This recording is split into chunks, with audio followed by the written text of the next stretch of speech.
ሰላም ሰላም ናይ ሰላም ዩቱብ ቻናል ተኸታተልቲ ኣብ መላእ ዓለም ኩርናዕ ትርከቡ ኣሜንኩምለይ ኣነ ሓፍትኩም ደሕና እየ እግዚአብሔር ይመስገን።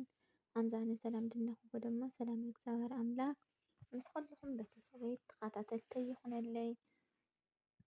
ሓደሽቲ ንኾንኩም ላይክ ሸር ሰብስክራይብ ናገርኩም እተዩ ቤተሰበይ ድኾንኩም ድማ ምኽርኩም ተግሳጽኩም ኣይፈለየኒ። መጽሓፈ ኢዮብ ካላቋረጽኽዎ ምዕራፍ 15 ለማዓንቲ ደሞ እንደ እግዚአብሔር ቅዱስ ፍቃዱ 16 እና 17 መጽሐፈ ኢዮብ ምዕራፍ 16 ኢዮብም መለሰ እንዲህም አለ።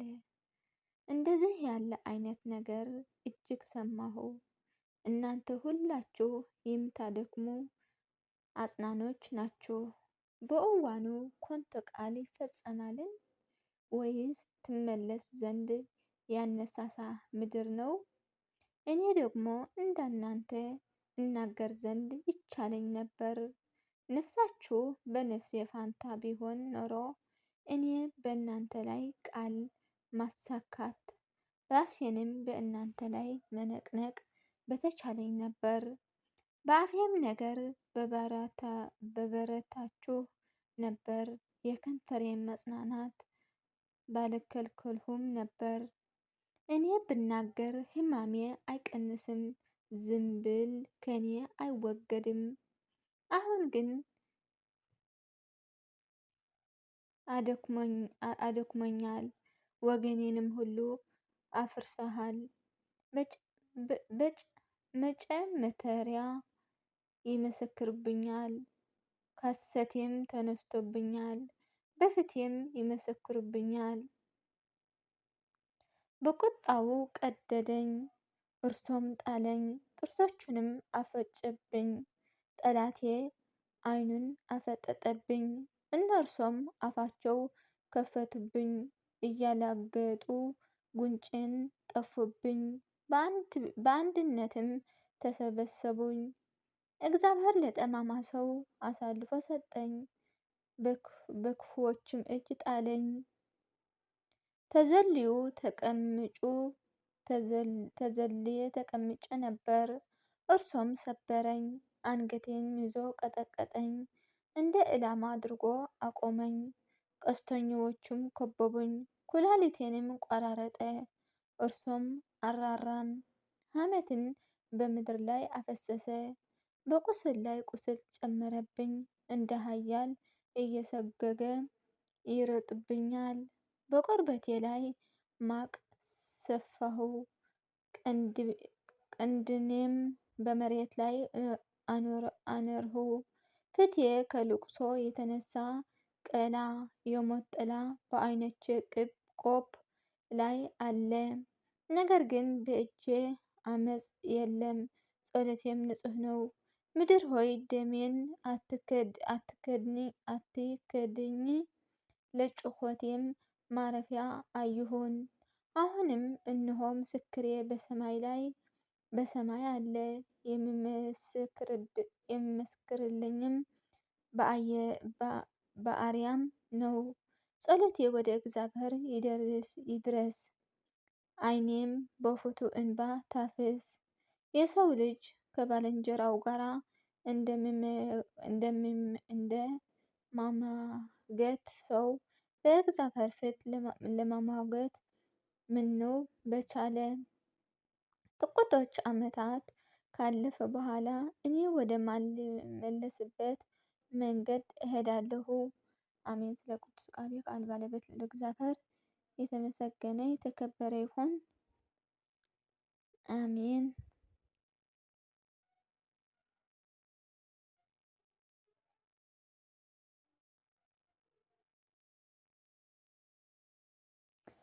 መጽሐፈ ኢዮብ ምዕራፍ 17 መንፈሴ ደከመ፣ ዘመኔም አለቀ፣ መቃብርም ተዘጋጅቶልኛል። አላጋጮች በእኔ ዘንድ አሉ፣ ዓይኔም በማስቆጣችሁ አደረች። አሁንም አንተ መያዣ ሆነህ ተወሳኝ፣ ከእኔ ጋር አገና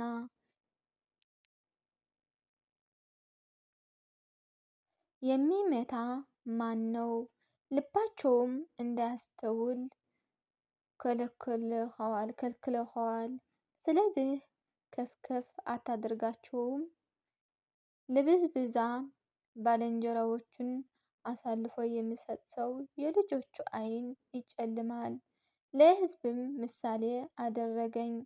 በፎት ላይ ጽቅ እንደሚልበት ሰው ሆንሁ።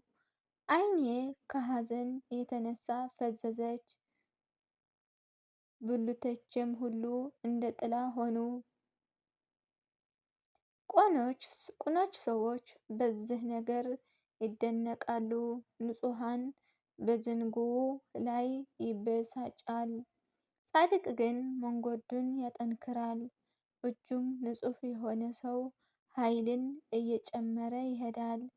ነገር ግን እናንተ ሁሉ ተመልሳችሁ ወደ እኔ ኑ፣ በእናንተም ዘንድ ብልሃተኛ አላገኝም። ዕድሜዬ አለፈች፣ አሳቤና የልቤ ማሰሪያ ተቆረጠ። ሌሊቱም ወደ ቀን ይለወጣሉ፣ ብርሃኑም ወደ ጨለማ የቀረበ ይመስላቸዋል። ተስፋ ባድርግ ሲኦል ቤቴ ናት፣ ምንጣፌም በጨለማ ዘርግቻለሁ። መበስበስን አንተ አባቴ ነህ ትልንም አንቺ እናቴ እህቴ ነሽ ብያለሁ። እንግዲህ ተስፋዬ ወዴት ነው? ተስፋዬንም የሚያይ ማን ነው? አብረን በመሬት ውስጥ ስናርፍ ወደ ሲኦል ይወርዳል። አሜን። ስለ ቅዱስ ቃል የቃል ባለቤት ልዑል እግዚአብሔር የተመሰገነ የተከበረ ይሁን።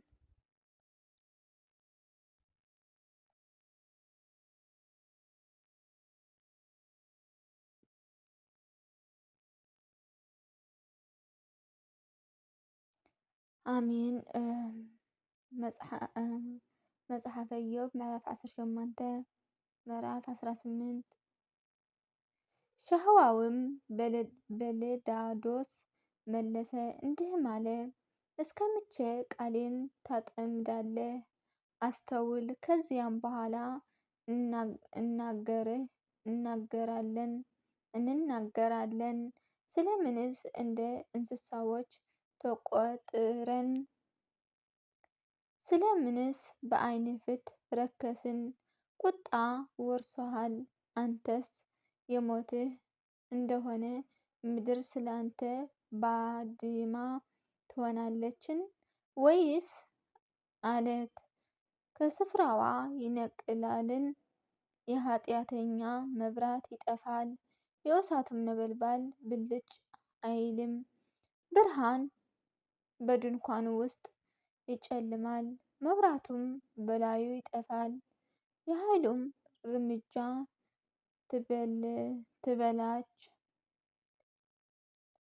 ትጥባለች፣ መንኩሩም ትጥለዋለች። እግሩ በወጥመድ ተይዛለች፣ በመረብም ላይ ይሄዳል። አሽክላ ስኩናውን ይይዛል፣ መሰፍንጥራም ይበረትበታል። በምድር ላይ የሸምቀቆ ገመድ፣ በመንገዱም ላይ ወጥመድ ለእርሱ ትሰውራለች። ድንጋጤ በዙሪያው ታስፈራዋለች፣ በስተ ኋላውም ሆኖ ታባርራቸዋለች። ኃይሉ ብራብ ትደክማለች፣ መቅዘፍትም እስኪሰናከል ተዘጋጅቶለታል። የሰውነቱ ብልቶች ይጠፋሉ፣ የሞትም በኩር ልጅ ብልቶቹን ይበላል። ከሚታመንበት ድንኳን ይነቅላል፣ ወደ ድንጋጤም ንጉሥ ያስቸኩሎታል። በድንኳኑ ውስጥ ለእርሱ የማይሆነው ይኖራል፣ በመኖሪያውም ላይ ድን ይበትናል። ሥሩ ከበታቹ ይደርቃል፣ ጫፉም ከበላይ ይረግፋል፣ መታሰቢያው ከምድር ላይ ይጠፋል። በመያዳም ስም አይቀርለትም።